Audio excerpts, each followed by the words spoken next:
दोस्तों, आज के इस सेशन में मैं आपके साथ डिस्कस करने जा रहा हूं section 4 of Indian evidence act. Section 4 section 4 में तीन कंसेप्ट हम पढ़ेंगे।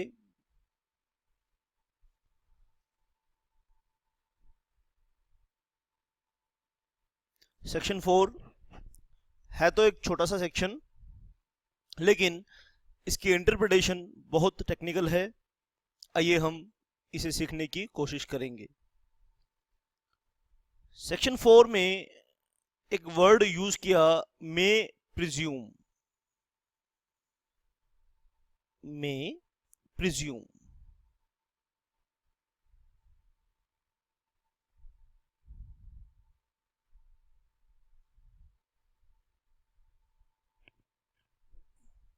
whenever it is provided by this act that court may presume effect। आइए इसकी लैंग्वेज को थोड़ा सा कॉम्प्रीहेंड करने की कोशिश करें।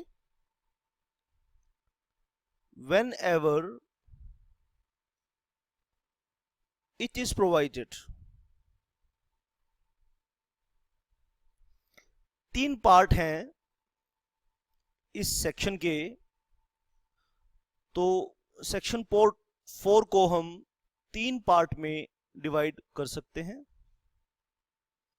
फर्स्ट पार्ट है इसका मे प्रिज्यूम।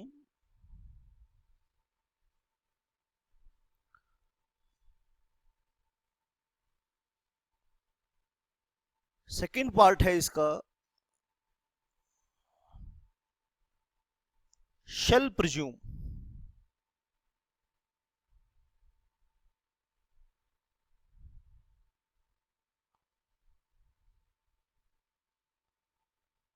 एंड थर्ड पार्ट है इसका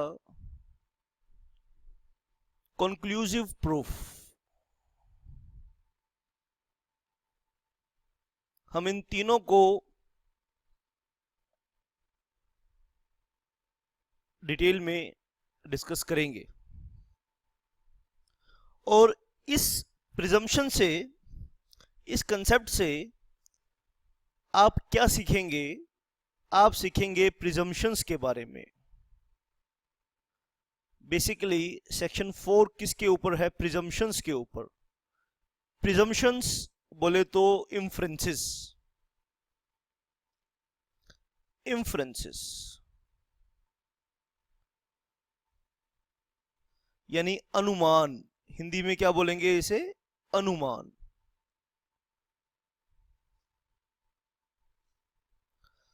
और सेक्शन 4 में लेटर ऑन जब हम सेक्शन 4 को समझ लेंगे तो इन इन्फ्रेंसेस को हम कई तरह से क्लासिफाई कर सकते हैं।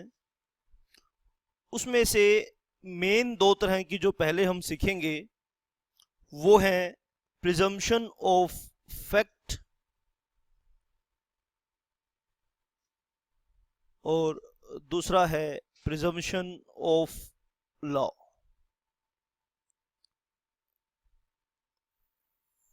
Presumption of law, presumption of fact and presumption of law. तो काफ़ी सारी बातें डिटेल में डिस्कस करेंगे। सबसे पहले तीन बातें हमने डिस्कस करनी है। मे प्रिज्यूम का लैंग्वेज देख लेंगे, मे presume, shell presume and conclusive proof की क्या लैंग्वेज है वो हम अच्छे से स्टडी करेंगे। कुछ एग्जांपल्स भी देना चाहता हूं, आप ध्यान से सुन लीजिए। तो कोर्ट कुछ चीज़ों के बारे में प्रिज्यूम कर लेता है, अनुमान लगा लेता है।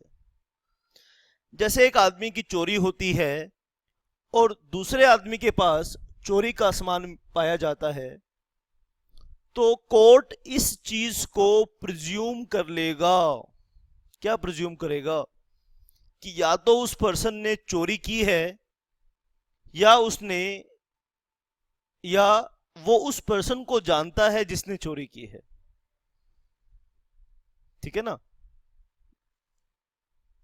दोबारा से एग्जांपल को सुन लीजिए। प्रिजम्पशन के बारे में हम सीखेंगे। अगर चोरी का माल किसी के पास पाया जाता है तो कोर्ट यहां प्रिज्यूम कर सकता है कि जिसके पास चोरी का माल मिला है या तो वो चोर है या फिर वो ऐसे आदमी को जानता है जिसने चोरी की है। शाबाश बेटा। आइए बहुत सारे एग्जाम्पल्स के साथ मैं ये चर्चा करूंगा, लेकिन इस बात में जो सबसे महत्वपूर्ण चीज है वो है सेक्शन 4 की लैंग्वेज। सेक्शन 4 की लैंग्वेज में हम देखेंगे मे प्रिज्यूम।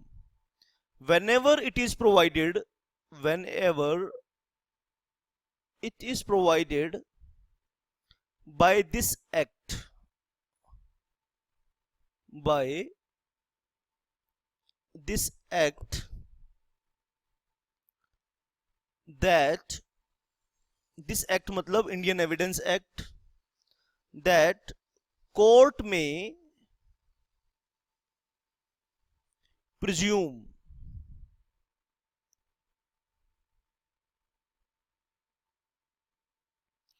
a fact, कोर्ट में presume a fact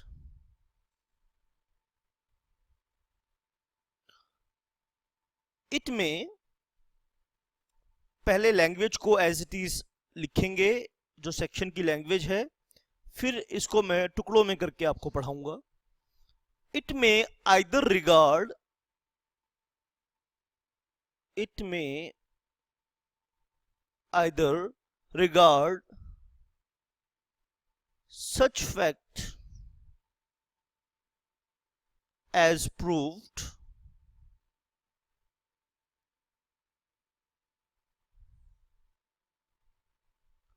unless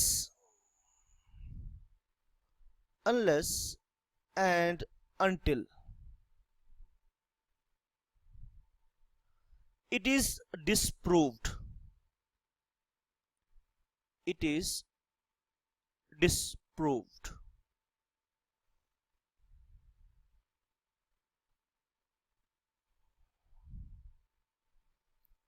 Or may call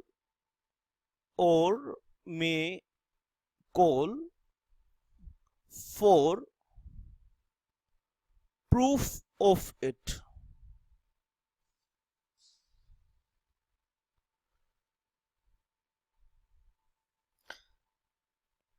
section 4 के 3 अलग अलग फेसेट्स हैं, may presume, shall presume, conclusive proof.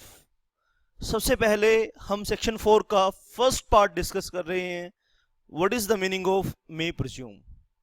आइए बच्चों, बहुत ही सब्र के साथ और बहुत ही पेशेंस के साथ आपको यहां पर आगे बढ़ना है, लैंग्वेज को कॉम्प्रीहेंड करना है, बात को समझने की कोशिश करनी है। When ever it is provided by this act, यानी जब इंडियन एविडेंस एक्ट कोर्ट को प्रिज्यूम करने के, अनुमान करने के पावर देता है, जहां एक्ट कहता है कोर्ट में प्रिज्यूम, ठीक है। मैं इस बात को कुछ इस अंदाज से आपको समझाता हूं। Regarding a fact, regarding a fact, may presume का मतलब बता रहा हूं आपको। रिगार्डिंग अ फैक्ट, कोर्ट में यूज, कोर्ट में use its discretionary power, court may use its discretionary powers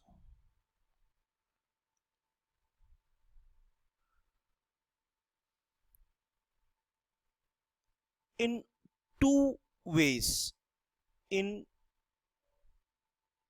two ways।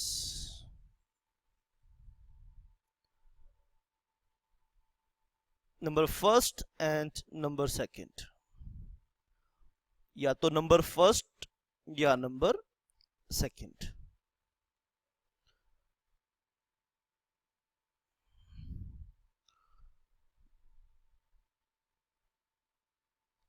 Court में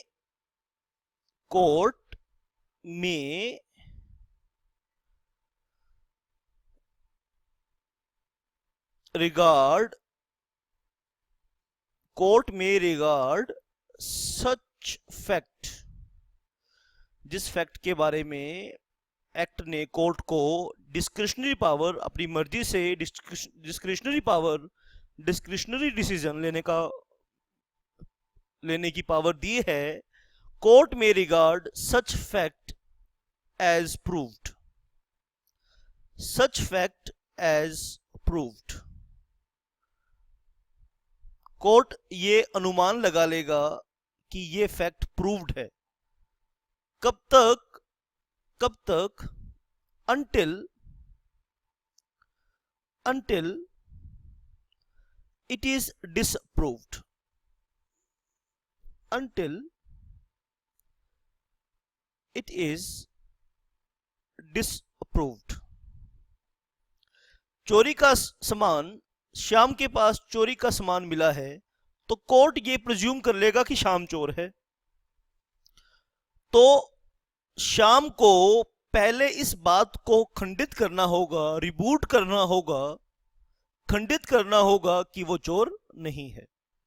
कोर्ट में regard such fact as proved until it is disproved.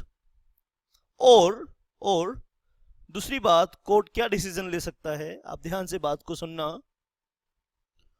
और मे call for proof of it.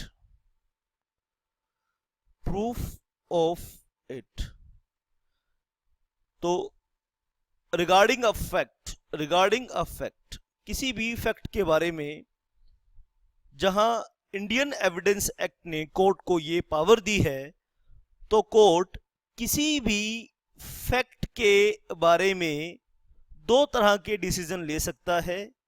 Court में regard such fact as proved और court में call for proof of it. तो court किसी भी fact के बारे में ये दो तरह के डिसीजन ले सकता है। आई थिंक आपको सेक्शन 4 की जो ये लैंग्वेज है, मे प्रिज्यूम का मतलब समझ में आया होगा। कोई भी डाउट है आपको तो आप मुझसे जरूर संपर्क करिए। और ऑनलाइन क्लास आप सब्सक्राइब कर सकते हैं। अगर आप ऑनलाइन क्लास सब्सक्राइब करना चाहते हैं तो मेरे फ़ोन नंबर 9818050252 पर संपर्क कर सकते हैं। 9818050252 पर संपर्क कर सकते हैं। इस सेक्शन की चर्चा जारी रहेगी। मैं और भी लेक्चर्स अपने चैनल पर इस सेक्शन के पोस्ट करूंगा। आपको ये सेशन कैसा लगा, अपना फीडबैक जरूर दीजिएगा और ऐसी ही अपडेट्स के लिए इस चैनल को सब्सक्राइब करना मत भूलिएगा। Thank you very much for watching. शाबाश।